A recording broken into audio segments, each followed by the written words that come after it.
শুভ সকাল বন্ধুরা। দেখো সকাল সকাল দুধ জাল দিচ্ছি। এই দুধটা কখন থেকে জাল দিচ্ছি জানো? যখন থেকে এইটা পুরো ভর্তি ছিল বাটিটা, জাল দিয়ে দিয়ে এটা এই পর্যায়ে নিয়ে এসেছি। দুধটা এখন মোটা হয়ে গেছে। এটা হচ্ছে গরুর দুধ, ঠিক আছে। আর সেই দিনকে যে বেঁচে যাওয়া সাবুটা রয়েছে, সেই যে ইয়ে করেছিলাম না, উপোস করেছিলাম, তো সেই সাবুটা পুরোটা খেতে পারিনি। এখন করছি হচ্ছে সাবুর পায়েস। তোমরা আমুল স্প্রে দিতে পারছো তো? পারতাম। আমুল স্প্রে এখন এই মুহূর্তে আমার কাছে নেই, তাহলে আমুল স্প্রে আনতে হবে দোকান থেকে, ঠিক আছে। শান্তিকে দিয়ে আনাচ্ছি তাহলে। তো এখন আমি এই সাবুগুলো পায়েস ইয়ের মধ্যে, দুধের মধ্যে দিয়ে দিলাম, ঠিক আছে। দুধটা অনেকক্ষণ থেকে ফোটাচ্ছি, ফোটাতে এবার দুধ, সাবুটা কিন্তু ভিজিয়ে রাখতে হবে। সাবুটা কিন্তু শুধু কাঁচা দিলে হবে না, যে আমার ভেজানো সাবু।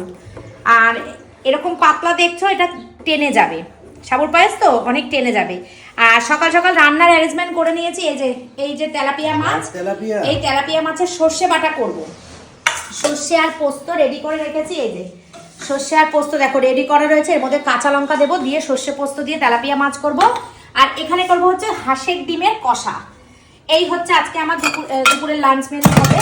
হাঁসের ডিমের কষা আর সোয়াবিনের এই দুধ কি বলি সোয়াবিন, হাঁসের ডিমের কষা আর হচ্ছে মাছের সর্ষে পোস্ত। আর এদিকে দেখো আমার ভাতও কিন্তু ফুটে গেছে। এই যে টকবক করে স্টিলের হাঁড়িতে ভাত বসিয়ে দিয়েছি। স্টিলের হাঁড়িটা নামাই ইন্ডাকশনে ভাতটা বসাবো বলে, কিন্তু কোনোদিন ইন্ডাকশনে বসাই না, গ্যাসেই বসিয়ে দিই।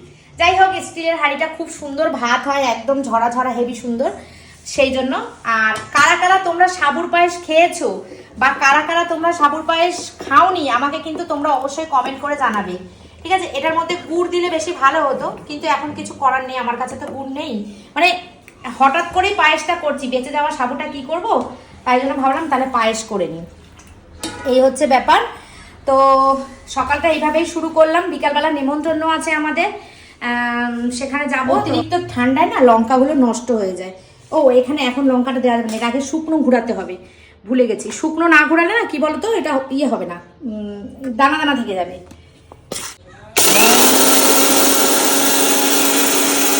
কিছুটা শুকনো ঘুরিয়ে নিলাম, এবার দিয়ে দেবো লঙ্কাগুলো।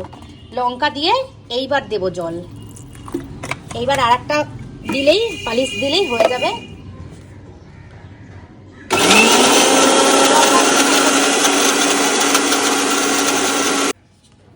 এই যে এইবার সুন্দর হয়েছে। এর মধ্যে পোস্ত বেশি, সর্ষে পোস্ত দুটো সমান সমানই দিয়েছি। তো বন্ধুরা, এই যে সর্ষে পোস্ত বাটা হয়ে গেল। সর্ষে পোস্ত দিয়ে করব হচ্ছে এই মাছটা। একটু পেঁয়াজ কাটতে হবে। আর এদিকে দেখো সাবুর পায়েস কিন্তু আমার মোটামুটি রেডি। সাবুর পায়েসের মধ্যে দিয়ে দিতে হবে হচ্ছে মিষ্টি। মিষ্টি দিয়ে বন্ধ করে দিলেই সাবুর পায়েস ডান। তো তোমরা কে কে সাবুর পায়েস খেতে খুব পছন্দ করো, কে কে খেয়েছো, কে কে খাওনি, আমাকে অবশ্যই কমেন্ট করো।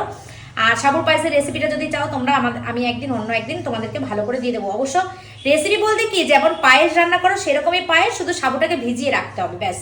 ভিজিয়ে না রাখলে হবে না।